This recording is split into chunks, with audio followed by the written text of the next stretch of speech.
Pinupuri ka namin, O Diyos, Ama, Anak, at Espiritu Santo. Salamat, Ama, na ibinigay mo sa amin si Jesus na iyong anak, na namatay para sa aming kasalanan, iyong muling binuhay, iniakyat at iniluklok sa iyong kanan sa langit. Salamat na ibinigay mo sa amin ang iyong banal na Espiritu, at sa pamamagitan niya ay ibinuhos mo ang iyong pag-ibig sa aming puso.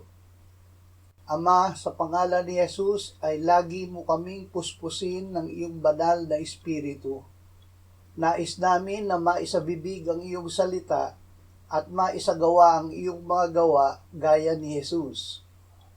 Salamat na tinugod mo na ang panalangin ito dahil ito ay lumuluwalhati sa iyo sa pamamagitan ng iyong anak.